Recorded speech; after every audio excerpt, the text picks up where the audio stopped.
neraka tak jauh dikit tak dua besar hai berdepan panjang saduanan udah besar tak jauh dikit seni budaya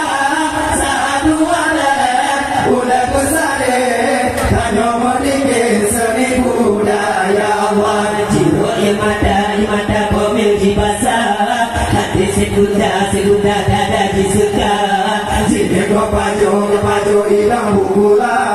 umur ngakua pulau dukula kamu peduli diberi jelas dapat berlaga kau kepemunca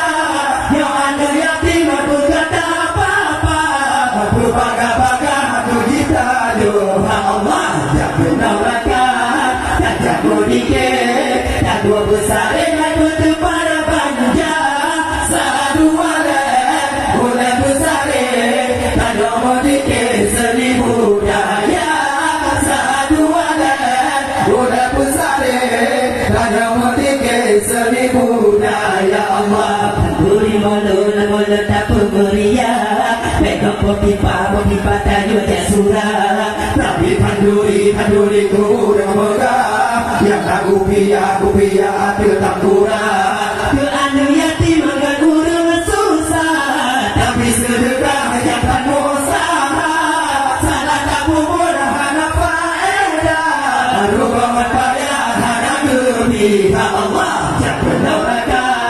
tak kamu dikit tak dua besar dengan berdepan panjang saduanan udah besar tak jauh dikit seni budaya saduanan udah besar tak jauh dikit seni budaya Allah ikan warilun kaum berdua umingan ayah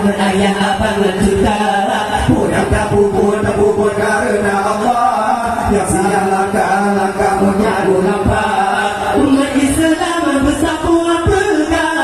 berpecah belah Bandung berkompak punya tapatin ayat perintah ramah netamah malapi cara Allah jatuh neraka tak jauh dikit tak dua besar dengan berdepan panjang saduanan udah besar tak jauh dikit seni budaya saduanan udah besar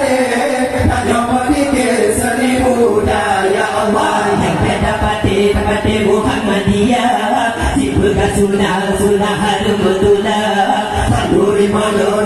jika bid'ah dipegang salah burhana layak kamu wahabi Muhammadiyah nabi perintah dengan itulah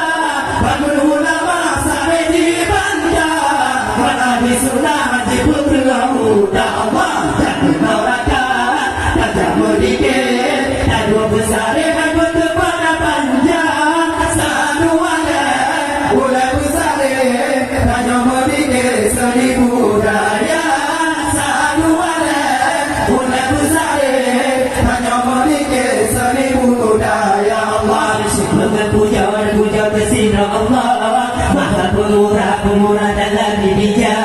bertanya insan berpuluh salah tu berperintah balilah hormat bukan semikir dengan hati tabah pikiran lupa di dalam utah penuh pun yang larang Allah hana faedah rubah membuna Allah jangan neraka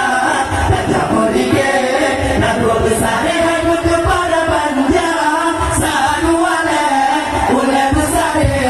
tak jauh dikit